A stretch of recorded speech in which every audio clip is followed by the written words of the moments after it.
श्री राधा कृष्णाय नमो नमः। सर्वप्रथम मैं भगवान श्री राधा गोविंद के श्री चरण कमलों की वंदना करता हूँ।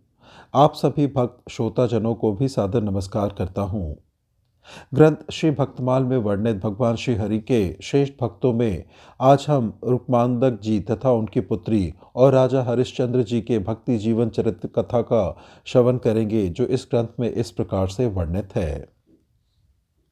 परम भागवत महाराज रुक्मांदक अयोध्या के महाराज ऋतध्वज के पुत्र थे। वे इक्ष्वाकु वंश में बड़े ही प्रतापी और धर्मात्मा राजा हुए हैं। इनकी संध्यावली नाम की पत्नी थी। उसके गर्भ से राजकुमार धर्मांगद का जन्म हुआ। कुमार धर्मांगद पिता के समान ही धर्मात्मा और पितृभक्त थे। महाराज रुक्मांदक को एकादशी व्रत का इष्ट था। उन्होंने अपने समस्त राज्य में घोषणा करा दी थी कि जो एकादशी व्रत ना करेगा उसे राज्य की ओर से दंड दिया जाएगा। अतः उनके राज्य में छोटे छोटे बच्चों, अति वृद्धों और गर्भिणी स्त्रियों को छोड़कर सभी एकादशी व्रत करते थे। एकादशी व्रत के प्रताप के उनके राज्य में कोई भी यमपुरी को नहीं जाता था।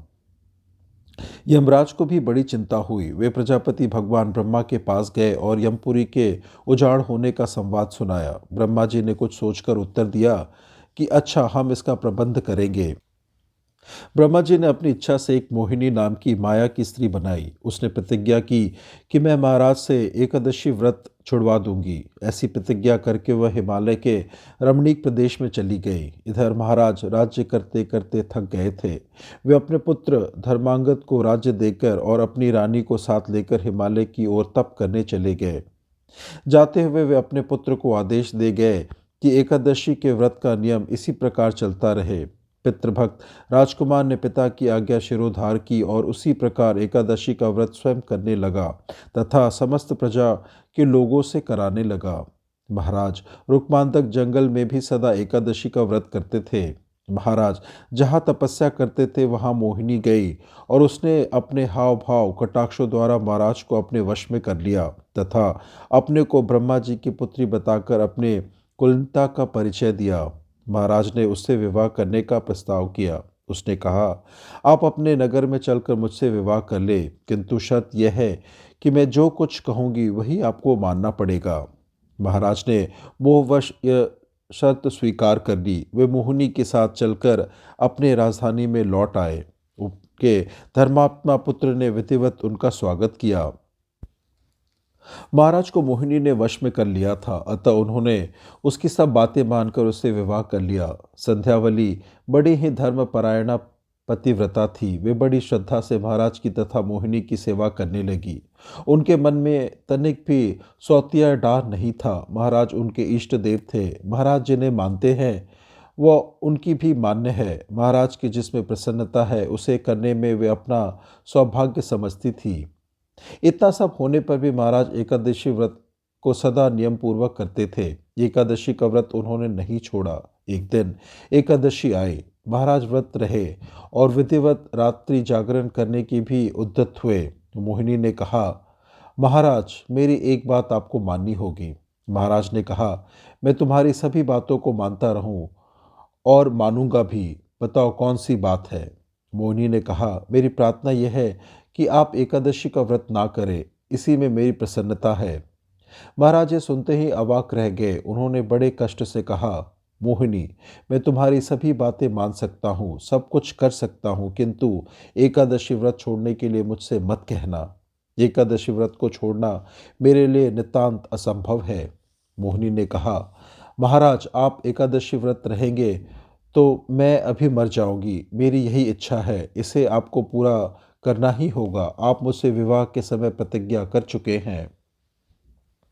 महाराज ने कहा, तुम इसके बदले और जो कुछ भी चाहो मांग लो, बस एकादशी व्रत छोड़ने को मत कहना। तब मोहिनी ने कहा, अच्छा, अपने इकलौते पुत्र का सिर दीजिए। महाराज बड़े दुखी हुई। धर्मांगद को यह जब बात मालूम हुई तो उन्होंने अपने पिता को बहुत समझाया कि इससे बढ़कर सौभाग्य मेरे लिए क्या होगा। अपने धर्म संकट से बच जाएंगे, माता की इच्छा पूर्ति होगी। यह शरीर तो कभी न कभी जाना ही है। यदि इसके द्वारा कोई महान कार्य हो जाए तो इससे बढ़कर इसका सदुपयोग और हो ही क्या सकता है। संध्यावली रानी ने भी पुत्र की बातों का अनुमोदन किया। पुत्र के कहने पर महाराज जो ही अपने इकलौते पुत्र का सिर काटने वाले थे, त्यों ही भगवान विमान लेकर आए और महाराज को सब परिवार अपने लोक को ले गए। जिन्होंने सत्य की रक्षा के लिए प्राण से भी प्यारे अपने इकलौते पुत्र का सिर देना तक मंजूर कर लिया, किंतु एकादशी का व्रत नहीं छोड़ा, उनसे बढ़कर परम महाभागवत और कौन हो सकता है। भक्त राजा रुक्मांदक का बाग अनेक प्रकार के सुंदर फूलों की उत्तम सुगंध से भरा हुआ था। इससे प्रभावित होकर स्वर्ग की अप्सराएं भी यहाँ आती थी। देवयोग से एक दिन एक अप्सरा के पैर में बैंगन का कांटा चुभ गया। इससे उसका पुण्य क्षीण हो गया। वो उड़कर स्वर्ग को ना जा सकी, बाग में ही रह गई। प्रातःकाल बाग के मालियों से यह समाचार सुनकर रुक्मांदक जी बाग में आए। अप्सरा को चिंतित देखकर राजा ने पूछा, तुम्हें सुखी करने का क्या उपाय किया जाए। तब उसने कहा कि कल जिसने एकादशी का व्रत किया हो, वो हाथ में जल लेकर अपने व्रत के फल का संताप करके मुझे दे दे, तब मैं अपने लोक को चली जा सकती हूँ। राजा ने कहा, व्रत करना तो दूर रहा, मेरे नगर में तो कोई इसका नाम भी नहीं जानता है। तब अप्सरा ने कहा कि बिना जाने ही कोई भूखा रह गया हो, उसे ही लाकर संकल्प करा दो, उसी के फल से चली जाऊंगी और कृतज्ञ होकर सदा आपका गुण गाऊंगी। राजा ने अपने नगर में ढिंढोरा पिटवाया कि कल जिसने अन्न जल ग्रहण ना किया हो, वह दरबार में आए और उसे इनाम मिलेगा। इसे सुनकर एक बनिए की दासी आई, जिस बेचारी को बिना अपराध के ही बनिए ने मारा था। इससे वह ग्लानिवश दिन रात भूखी प्यासी और जागती ही रह गई। राजा ने उसी के व्रत का संकल्प करा दिया। अप्सरा उड़कर अपने लोक को चली गई। एकादशी व्रत की ऐसी अपार महिमा को देखकर राजा ने विचार करके यह घोषणा की कि मेरे राज्य में सभी को व्रत करना अनिवार्य है। यदि कोई अन्न खाएगा तो उसे बांधकर मार डाला जाएगा। इसके प्रभाव से राजा रुक्मांदक के राज्य में भाव भक्ति का बहुत विस्तार हुआ। आगे कवित्व में श्री रुक्मांदक जी की पुत्री का वर्णन है, जो इस प्रकार से है। कवित्व में बताया गया है कि राजा रुक्मांदक की पुत्री को भी अपने पिता की भांति एकादशी व्रत में अगाध निष्ठा थी। एक बार जब वह अपने पिता के ही घर थी, तब एक दिन उसका पति आया। व्रत का दिन था, इसलिए किसी ने भोजन पानादि की बात भी नहीं पूछी। उसे भूखा बहुत सताया गया। व्याकुल होकर उसने अपने स्त्री से भोजन मांगा। एकादशी व्रत होने के कारण उसने भी कुछ खाने को नहीं दिया। तब उसके पति ने कहा, मुझसे भूख प्यास सही नहीं जा रही है, मैं थोड़ी देर में मर जाऊंगा।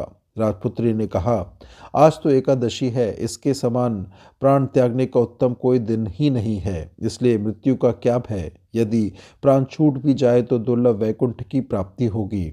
उधर भोजन न मिलने से उसके पति ने प्राण त्याग दिए और शीघ्र ही वैकुंठ धाम को पहुंचकर वे भगवान को प्राप्त हो गए।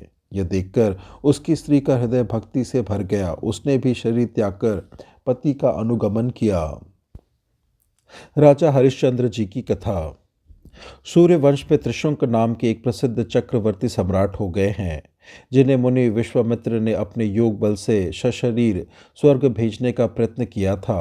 महाराज हरिश्चंद्र उन्हीं त्रिशंक के पुत्र थे।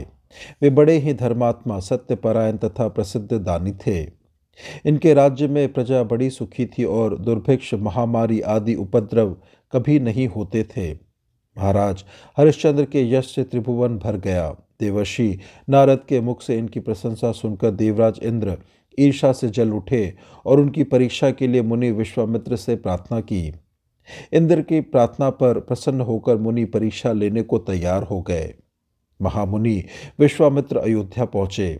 राजा हरिश्चंद्र से बातों ही बातों में उन्होंने समस्त राज दान रूप में ले लिया। महाराज हरिश्चंद्र ही भूमंडल के एक क्षत्र राजा थे। वो सारा राज्य तो मुनि के हुई भेंट चढ़ चुका था। अब वे रहे तो कहाँ रहे। उन दिनों काशी ही एक ऐसा स्थान था जिस पर किसी मनुष्य का अधिकार नहीं समझा जाता था। वे रानी शब्य और पुत्र रोहिताश्व के साथ काशी की तरफ चल पड़े। जाते समय मुनि ने राजा से कहा कि बिना दक्षिणा के यज्ञ, दान और तप जप आदि सब निष्फल हो जाते हैं, अतः आप इस बड़े भारी दान की संगता के लिए 1000 स्वर्ण मुद्राएं दक्षिणा स्वरूप दीजिए। महाराज के पास अब रह ही क्या गया था, उन्होंने इसके लिए 1 मास की अवधि मांगी। विश्वामित्र ने प्रसन्नतापूर्वक 1 मास का समय दे दिया। महाराज हरिश्चंद्र काशी पहुंचे और शब्य तथा रोहिताश्व को एक ब्राह्मण के हाथ बेचकर स्वयं एक चांडाल के यहाँ बिक गए, क्योंकि इसके सिवा अन्य कोई उपाय भी ना था। इस प्रकार मुनि के ऋण से मुक्त होकर राजा हरिश्चंद्र अपने स्वामी के यहाँ रहकर काम करने लगे। इनका स्वामी मरघट का मालिक था। उसने इन्हें शमशान में रहकर मुर्दों के कफन लेने का काम सौंपा। इस प्रकार राजा बड़ी सावधानी से स्वामी का काम करते हुए शमशान में ही रहने लगे। इधर रानी शब्या ब्राह्मण के घर रहकर उसके बर्तन साफ करती, घर में झाड़ू बुहारी देती और कुमार पुष्प वाटिका से ब्राह्मण के देव पूजन के लिए पुष्प लाता। राजसुख भोगे हुए और कभी कठिन काम करने का अभ्यास न होने के कारण रानी शब्य और कुमार रोहिताश्व का शरीर अत्यंत परिश्रम के कारण इतना सूख गया था कि उन्हें पहचानना कठिन हो गया। इसी बीच में एक दिन जबकि कुमार पुष्प चयन कर रहा था, एक पुष्प लता के भीतर से एक काले विषधर सर्प ने उसे डस लिया। कुमार का मृत शरीर जमीन पर गिर पड़ा। जब शब्या को यह खबर मिली तो स्वामी के कार्य से निपटकर विलाप करती हुई पुत्र के शव के पास गई और उसे लेकर दाह के लिए शमशान पहुंची। महारानी पुत्र के शव को जलाना ही चाहती थी कि हरिश्चंद्र ने आकर उससे कफन मांगा। पहले तो दंपति ने एक दूसरे को पहचाना ही नहीं, परंतु दुख के कारण शब्या के रोने चीखने से राजा ने रानी और पुत्र को पहचान लिया। यहाँ पर हरिश्चंद्र की तीसरी बार कठिन परीक्षा हुई। शब्या के पास रोहिताश्व के कफन के लिए कोई वस्त्र नहीं था, परंतु राजा ने रानी के गिड़गिड़ाने की कोई परवाह नहीं की। वे पिता के भाव से पुत्र शोक से कितने ही दुखी क्यों ना हो, पर यहाँ तो ये पिता नहीं थे, वे तो मरघट के स्वामी के नौकर थे और उनकी आज्ञा बिना किसी भी लाश को कफन लिए बिना जलाने देना पाप था। राजा अपने धर्म से जरा भी विचलित नहीं हुए। जब रानी शैब्या ने स्वामी को किसी तरह मानते नहीं देखा तो वह अपने साड़ी के 2 टुकड़े करके उसे कफन के रूप में देने को ही तैयार हो गई। रानी ज्यों ही साड़ी के 2 टुकड़े करने को तैयार हुई कि वहां भगवान नारायण एवं मुनि विश्वामित्र सहित ब्रह्मादि देवगण आ उपस्थित हुए और कहने लगे कि हम तुम्हारी धर्म पालन की दृढ़ता से अत्यंत प्रसन्न है। तुम तीनों सदैव स्वर्ग में जाकर अनंत काल तक स्वर्ग के दिव्य भोगों को भोगो। इधर इंद्र ने रोहिताश्व के मृत शरीर पर अमृत की वर्षा करके उसे जीवित कर दिया। कुमार सोकर उठे हुए की भांति उठ खड़े हुए। हरिश्चंद्र ने समस्त देवगण से कहा कि जब तक मैं अपने स्वामी से आज्ञा ना लूं तब तक यहाँ से कैसे हट सकता हूँ। इस पर धर्मराज ने कहा, राजन, तुम्हारी परीक्षा के लिए मैंने ही चांडाल का रूप धारण किया था। तुम अपनी परीक्षा में पूर्णतः उत्तीर्ण हो गए। अब तुम सहर्ष स्वर्ग जा सकते हो। इस पर महाराज हरिश्चंद्र ने कहा, महाराज, मेरे विरह में मेरी प्रजा अयोध्या में व्याकुल हो रही है। उनको छोड़कर मैं अकेला कैसे स्वर्ग जा सकता हूँ। यदि आप मेरी प्रजा को भी मेरे साथ स्वर्ग भेजने को तैयार हो जाए तो मुझे कोई आपत्ति नहीं, अन्यथा उनके बिना मैं स्वर्ग में रहने की अपेक्षा उनके साथ नरक में रहना भी अधिक पसंद करूंगा। इस पर इंद्र ने कहा, महाराज, उन सब के कर्म तो अलग अलग है, वे सब एक साथ कैसे स्वर्ग जा सकते हैं। ये सुनकर हरिश्चंद्र ने कहा, मुझे आप मेरे जिन कर्मों के कारण अनंत काल के लिए स्वर्ग भेजना चाहते हैं, उन कर्मों का फल आप सबको समान रूप से बांट दे। फिर उनके साथ स्वर्ग का क्षणिक सुख भी मेरे लिए सुखकर होगा, किंतु उनके बिना मैं अनंत काल के लिए भी स्वर्ग में रहना नहीं चाहता। इस पर देवराज प्रसन्न हो गए और उन्होंने तथास्तु कह दिया। सब देवगण महाराज हरिश्चंद्र एवं शैब्य तथा रोहिताश्व को आशीर्वाद एवं नाना प्रकार के वरदान देकर अंतर्धान हो गए। भगवान नारायण ने भी उन्हें अपना अचल भक्ति देकर कृतार्थ कर दिया। इधर सब के सब अयोध्यावासी अपने स्त्री पुत्र एवं भृत्यों सहित सदैव स्वर्ग चले गए। बाद में मुनि विश्वामित्र ने अयोध्या नगरी को फिर से बसाया और कुमार रोहित को अयोध्या के राज सिंहासन पर बिठाकर उसे समस्त भूमंडल का एक छत्र अधिपति बना दिया।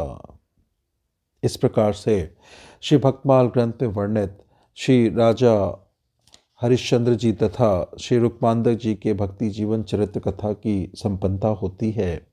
श्रवण करने के लिए और अपना बहुमूल्य समय देने के लिए आपको धन्यवाद।